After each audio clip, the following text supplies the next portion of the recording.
আসসালামু আলাইকুম বন্ধুগণ।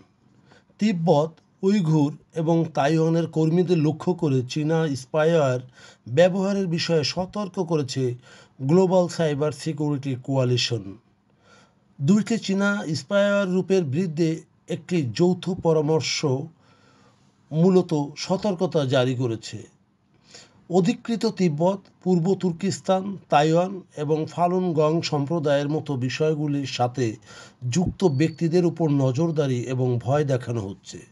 অস্ট্রেলিয়া, কানাডা, জার্মানি, নিউজিল্যান্ড এবং মার্কিন যুক্তরাষ্ট্রের নিরাপত্তা কেন্দ্রগুলির সহযোগিতায়, যার মধ্যে এফবিআই এবং এনএসএ অন্তর্ভুক্ত রয়েছে, চীনা স্পাইওয়্যার বার্ডবাজার এবং মুনসাইন প্রকাশ করা হয়েছে, যা স্মার্টফোনে অনুপ্রবেশ, সংবেদনশীল ব্যক্তিগত তথ্য সংগ্রহ এবং রিয়েল টাইম ব্যক্তিদের ট্র্যাক করার জন্য এটি তৈরি করা হয়েছে।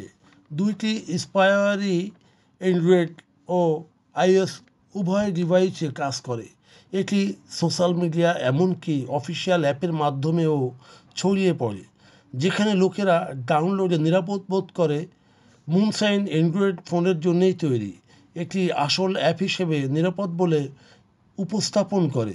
ইনস্টল হয়ে গেলে গোপনে ডিভাইস পর্যবেক্ষণ করে, এমনকি অডিও এবং স্ক্রিন রেকর্ডিং ক্যাপচার করার মতো ক্ষমতা রাখে। মুনসাইন তিব্বতীদের জন্য এটি টেলিগ্রাম অ্যাপ, এমনকি হোয়াটসঅ্যাপ অ্যাপেও লিঙ্ক শেয়ার করা হয়েছে।